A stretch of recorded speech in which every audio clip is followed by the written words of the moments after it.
Bem-vindo, professor. Bom dia a todos. Eu queria agradecer a oportunidade dada para o INPA dar uma palavra aqui. Eu vou fazer uma abordagem de 2 pontos que eu acredito que talvez os nossos colegas não vão fazer uma colocação um pouco mais consolidada e deixar as outras partes, que eu sei que já vai ser debatida. Tudo.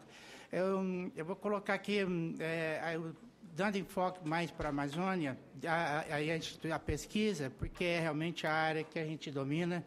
Eu trabalho no INPA já há 38 anos e formação de recursos humanos. E essa lei, na realidade, o embrião dela começou dentro do INPA, mais ou menos em 91, 92, com a preocupação do governo brasileiro da biopirataria. Então, existia a possibilidade do dolo sem a lei, mas, com o tempo, nós criamos uma lei que ela começou a casar o dolo do outro lado. Então, tive uma situação de um orientador meu de doutorado ter que ficar esperando 1 ano para poder coletar material para a tese dele, devido à lei draconiana que foi instituída. Então, eu acho que houve um avanço muito grande agora, né? Então, toda lei, ela tem que ter aquele equilíbrio, ela tem que evitar o dolo de um lado, mas também não pode causar o dolo do outro lado. Então, eu acredito que nós estamos no caminho certo. Eu tenho aqui algumas colocações assim, de redação, que eu poderia deixar com a mesma cópia, mas as colocações que eu vou fazer aqui não estão relacionadas com esse texto. A primeira, eu acho que nós temos que pensar em desonerar a pesquisa. Nós temos que avançar muito no conhecimento científico. E... por exemplo, o cadastro que está exigido na lei, eu acho que poderia ser minimizado. Nós temos aí o CNPq que poderia disciplinar isso daí, facilitar um pouco.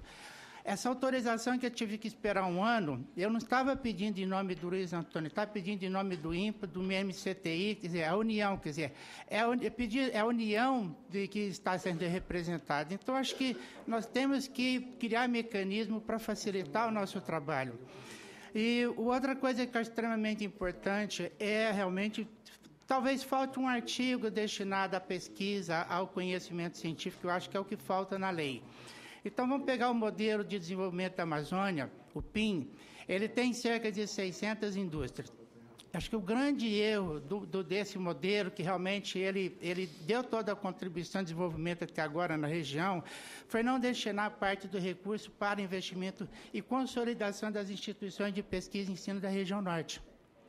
Então, hoje nós estamos, instituições, às vezes, tão deficientes, que alguns estados não têm centros de pesquisa consolidados. Se tivesse um pouco mais de destinação de incentivos fiscais para fortalecimento das instituições da região norte, nós poderíamos hoje ter um pouco mais de domínio da nossa biodiversidade. Então, o potencial da Amazônia, o pessoal fala... Então, só para vocês terem ideia, o ser humano conhece cerca de 5.500 enzimas. Na Amazônia, uma estimativa por baixo, nós teríamos pelo menos umas 30 milhões de enzimas, só para vocês terem ideia.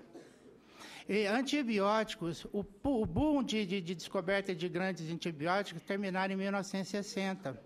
Mas nós temos hoje 2 Como? São conhecidas 5.500. Na Amazônia, só de insetos, são estimados de 10 milhões até 30 milhões de insetos, certo?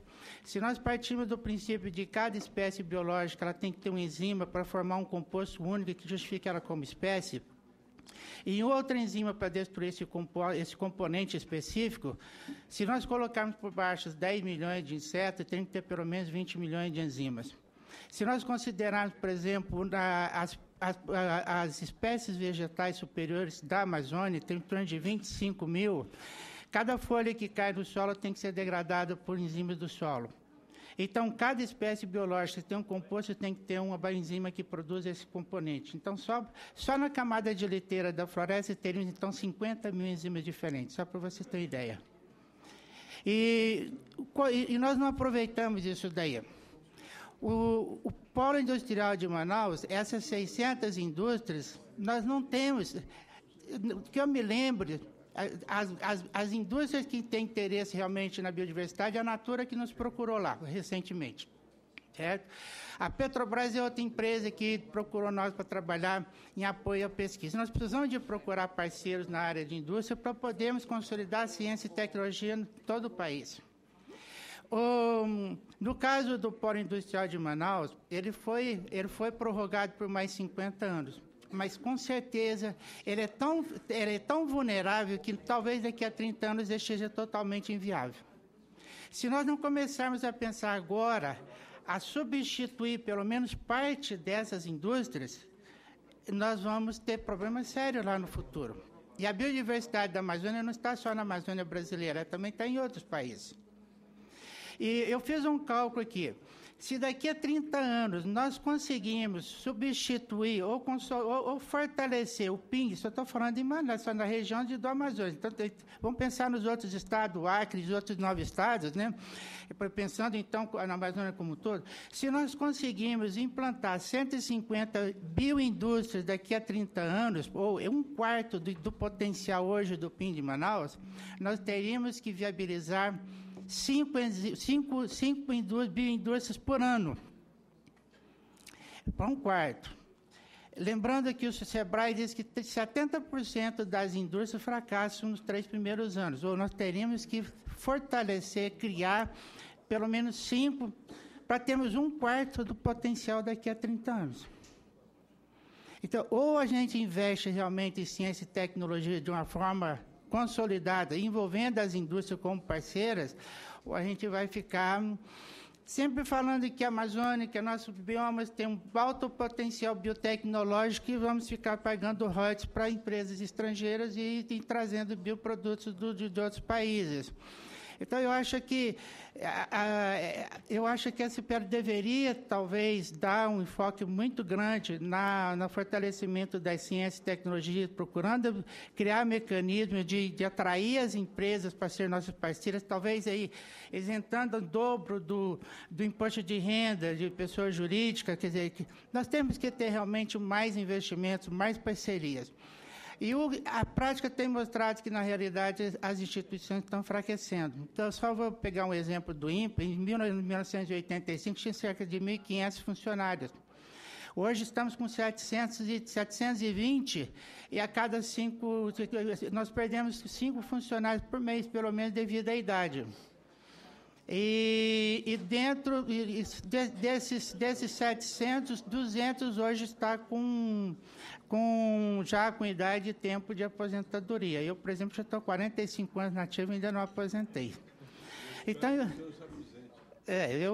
eu acho que nós temos que realmente buscar mecanismos dentro da lei para exonerar o pesquisador. Eu acho que não tem necessidade de a União, ter que ficar pedindo autorização para a União para fazer o que eu sou pago para fazer, né? E, então, basicamente, era isso que eu queria colocar. Eu só sei que realmente é uma coisa um pouco diferente, mas é extremamente importante, senão nós não vamos avançar mesmo no aproveitamento da nossa biodiversidade. Muito obrigado.